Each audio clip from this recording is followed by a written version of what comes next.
As Easter approaches, the skies in Barbados come alive with vibrant displays of bat kites and Bajan paste kites, all in an array of colors, shapes, and sizes. From the most intricate designs to the biggest structures, kite flying is a cherished pastime deeply woven into the island's culture and heritage.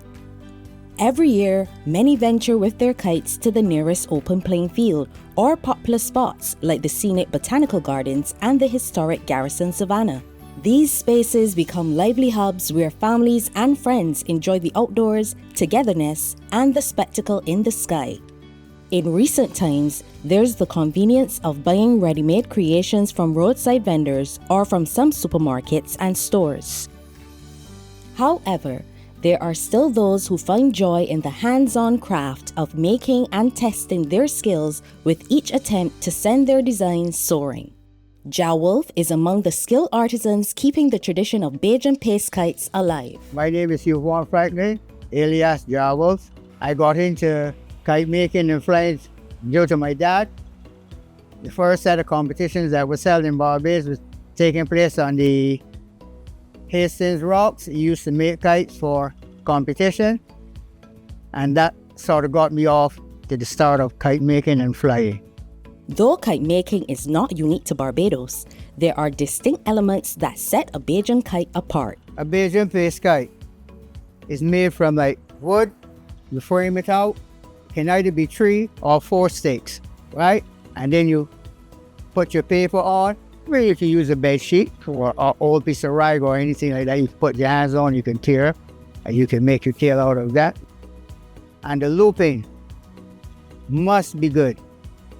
If you don't loop the kite properly, then you won't get a good balance.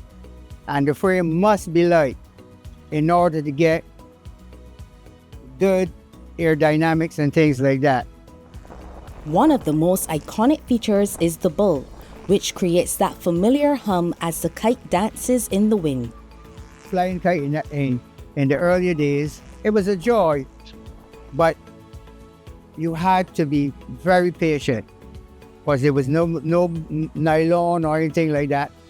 So you had to fly kite with onion bags. You get the onion bags and you strand it out, tie it together, and you fly your kite with that. And then from there, you go on to herringbone or crochet. That was the first set of cord that you fly kite with. I mean, from a little boy through the window, you would steal mommy's bath towel, pull the cotton out, and you fly your kite with that till you can go outside where you can get the herring bags and things like that to make your cord and be on your own. In a time when interest in kite flying has somewhat waned, people like Terry Mexican Arthur are dedicated to passing the torch. Kite flying was a very big thing in Brazil. All of the big guys would teach the younger guys how to make kites, how to fly kites. That's where I met Jawolf as a little boy. He would make kites and I would get some of his kites.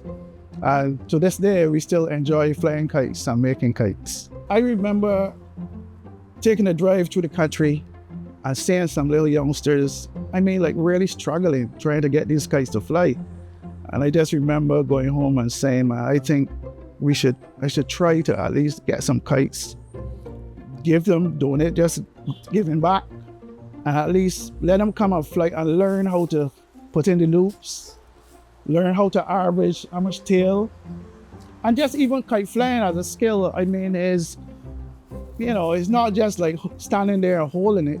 If you're saying going down, there's certain things you got to do, pill, there's so much in the culture. And for me, who has come up in Britons Hill, which is really a very cultural community. When you think of Britons Hill, we had everything up there. Goat racing, horse racing, everything you could think of. So kite flying, and it's always been the older guys teaching the younger guys. So they wouldn't pass a little guy trying to put in loops and just walk past. They would stop and say, no, this is how you do it. He has donated more than 700 kites in hopes of inspiring young Bajans to embrace this tradition. Years gone by, you will find that the smallest child, he would be next to the big guy just waiting to be taught how to make and fly a kite. But the youth nowadays, they're not into that. It's just like the older folks now would take pride in making and flying a kite. I'm 67 now, and it's just still a joy for me to fly kite and to make kite. Around Easter time, Terry will come for me so that we can go to the garrison, fly kites with the little youngsters and teach them how to fly kite. We did it in 2010 was the first year we did it. And we bought it's a mixture of Bajan kites, and we bought some back kites and other, pretty kites, especially for the younger girls and stuff. But we got 700 kites, or it was years we got over 1,000. We just came down here, we give them out sometimes for weeks. Started with the Easter weekend, right through.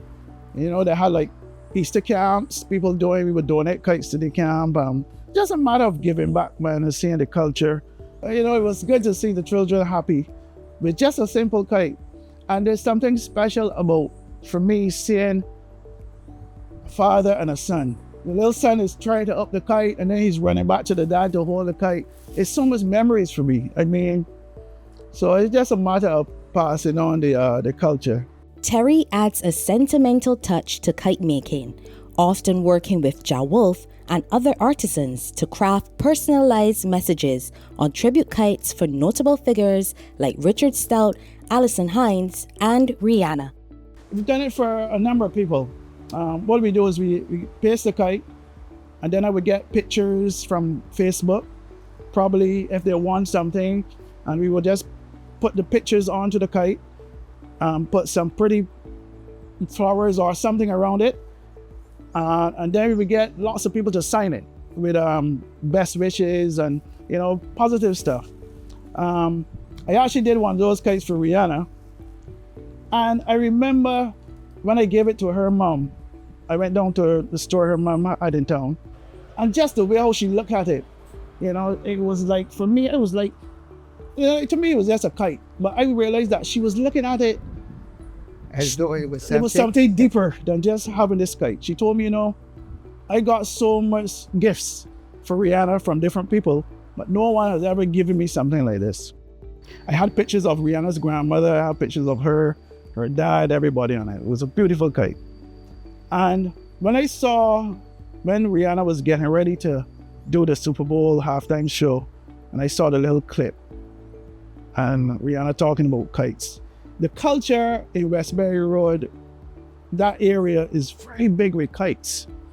And it's only then, I said, this kite meant something deeper because she would have grown up seeing Rihanna flying kites.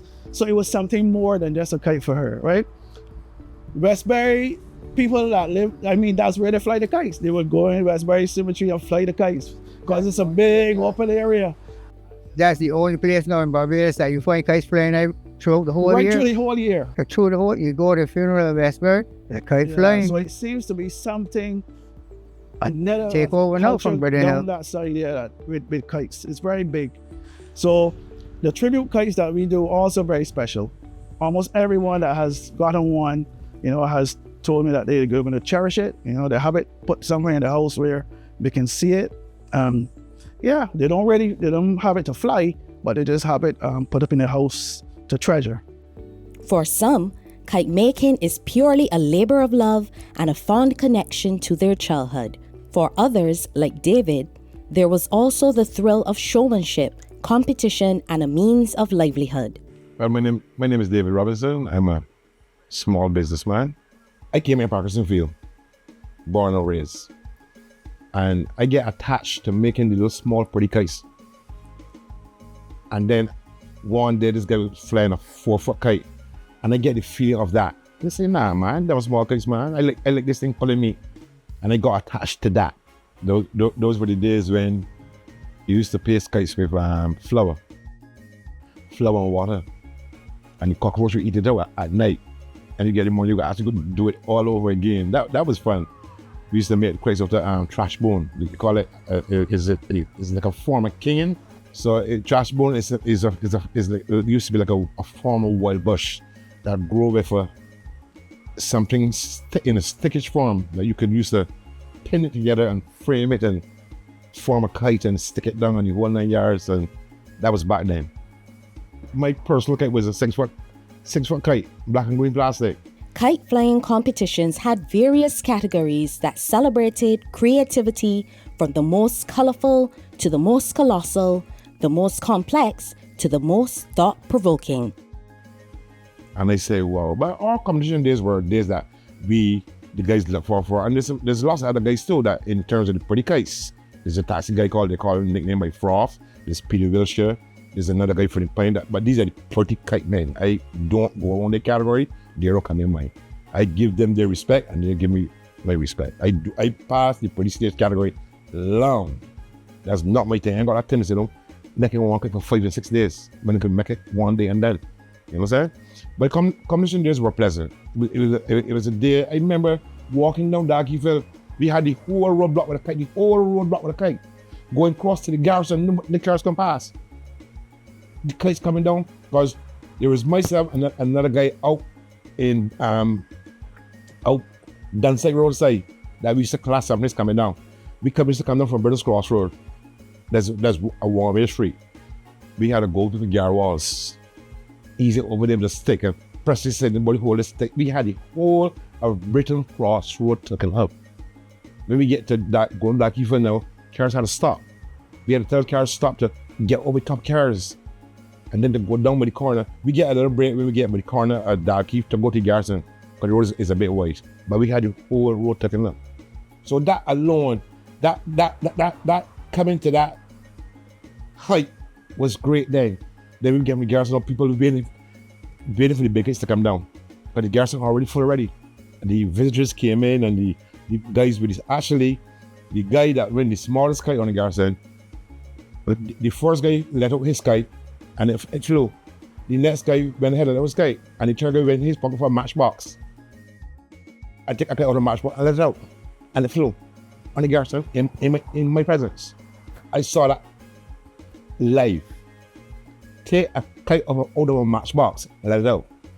I won first prize. The first guy thought he had the smallest kite. And kite flyers that, because I'm going to Garrison, I didn't feel what I'm saying clearly.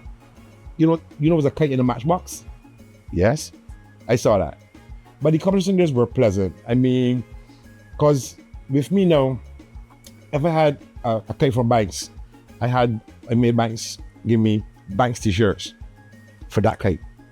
The team that has on Banks t-shirts will fly the Banks kite. Columbia Emerald t-shirts will fly the Columbia Emerald's kite. Whoever got on Simpson Motors 1 year, Simpson Motors put in Garrison was like, wow, they had the biggest kite so far. The same kite that broke after. Yeah. Everybody had on Simpson Motors t-shirts. So a sponsor kite comes along with 10 or 20 t-shirts if the company have them. But my sponsorship was personal.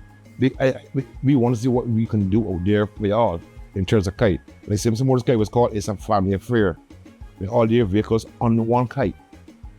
You know, so. Some kite designers even use their creations to voice their perspectives on politics, sports, and national issues. Kite flying became as vibrant and dynamic as a calypso tune in the sky, and the Garrison Savannah was the grand stage. My competition days, I started off, my first kite was when Benton win the first Gold Cup. The horse Benton, winner of 1980s. I remember that clearly. Winner of 1986 Cotsworth Gold Cup. I had that draw out in detail. You can see the horse here. You can see the horse.